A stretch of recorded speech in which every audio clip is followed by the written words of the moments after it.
DCM DK ಶಿವಕುಮಾರ್ಗೆ supreme court relief ಅನ್ನ ಕೊಟ್ಟಿದೆ.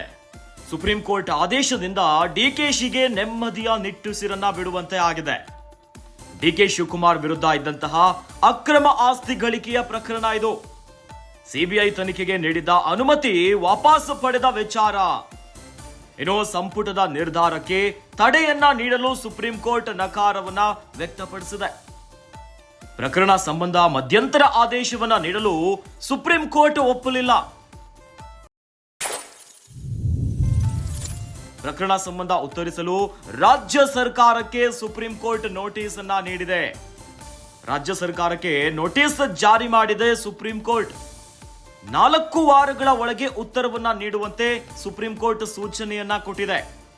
ಇನ್ನು ಯಡಿಯೂರಪ್ಪನವರು ಸಿಎಂ ಆಗಿದ್ದಾಗ ಸಿಬಿಐ ತನಿಖೆಗೆ ಅನುಮತಿಯನ್ನ ನೀಡಲಾಗಿತ್ತು. ಈ ಪ್ರಕರಣದಲ್ಲಿ ಕಾಂಗ್ರೆಸ್ ಸರ್ಕಾರ ಬಂದ ನಂತರ ಸಿಬಿಐಗೆ ಅನುಮತಿ ಕೊಟ್ಟಿರೋದನ್ನ ವಾಪಸ್ ಪಡೆಯಲಾಗಿತ್ತು. ಹೀಗಾಗಿನೇ ರಾಜ್ಯ ಸರ್ಕಾರದ ನಿರ್ಧಾರ ಪ್ರಶ್ನಿಸಿ ಕೋರ್ಟ್ ಮೆಟ್ಟಿಲೇರಿರೋ ಸಿಬಿಐ ಡಿಸಿಎಂ ಡಿಕೆ ಶಿವಕುಮಾರ್ ವಿರುದ್ಧ ಅಕ್ರಮ ಆಸ್ತಿ ಗಳಿಕೆಯ ಪ್ರಕರಣ ಇತ್ತು. ಇದೇ ವಿಚಾರ ನೋಡಿ ಈಗ ಸುಪ್ರೀಂ ಕೋರ್ಟ್ ಅಲ್ಲೂ ಕೂಡ ಸದ್ದು ಮಾಡ್ತಿರುವಂತದ್ದು. ಈಗ ಡಿಸಿಎಂ ಡಿಕೆ ಶಿವಕುಮಾರ್ ಅವರಿಗೆ ಸುಪ್ರೀಂ ಕೋರ್ಟ್ ಇಂದ ರಿಲೀಫ್ ಸಿಕ್ಕಿದೆ. ಆದಾಯಕ್ಕೂ ಮೀರಿ ಆಸ್ತಿ ಗಳಿಕೆ ಮಾಡಿರುವಂತಹ ಪ್ರಕರಣದಲ್ಲಿ ಈ ಹಿಂದೆ ಡಿಕೆ ಶಿವಕುಮಾರ್ ಅವರ ಮೇಲೆ ಕೇಸ್ ದಾಖಲಾಗಿತ್ತು. ಇದೇ ವಿಚಾರವಾಗಿ ಯಡಿಯೂರಪ್ಪನವರು ಸಿಎಂ ಆಗಿದ್ದಂತ ಹೊತ್ತಿನಲ್ಲಿ ಸಿಬಿಐ ತನಿಖೆ ಅನುಮತಿಯನ್ನ ನೀಡಲಾಗಿತ್ತು.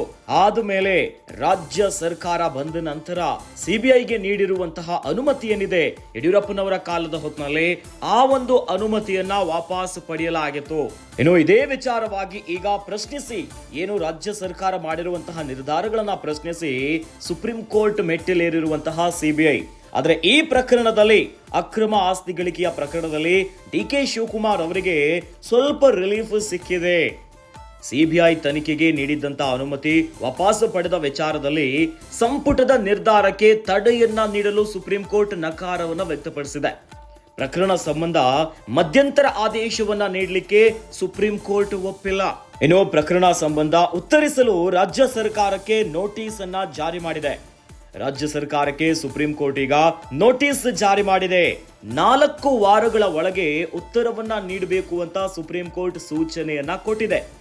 ಯಡಿಯೂರಪ್ಪನವರು ಸಿಎಂ ಆಗಿದ್ದಂತ ಹೊತ್ತಿನಲ್ಲಿ ಸಿಬಿಐ ತನಿಖೆ ಅನುಮತಿಯನ್ನ ಕೊಟ್ಟಿದ್ರು. ಡಿಕೆ ಶಿವಕುಮಾರ್ ಅವರ ವಿರುದ್ಧ ಇದ್ದಂತಹ ಅಕ್ರಮ ಆಸ್ತಿ ಗಳಿಕೆಯ ಪ್ರಕರಣ ಇದೇ ವಿಚಾರ ಈಗ ಸುಪ್ರೀಂ ಕೋರ್ಟ್ ನಲ್ಲೂ ಕೂಡ ಸದ್ದು ಮಾಡ್ತಿರೋದು. ಸುಪ್ರೀಂ ಕೋರ್ಟ್ ಈಗ ರಾಜ್ಯ ಸರ್ಕಾರಕ್ಕೆ ಉತ್ತರವನ್ನ ನೀಡುವಂತೆ ನೋಟಿಸ್ ಅನ್ನ ಕೊಟ್ಟಿದೆ.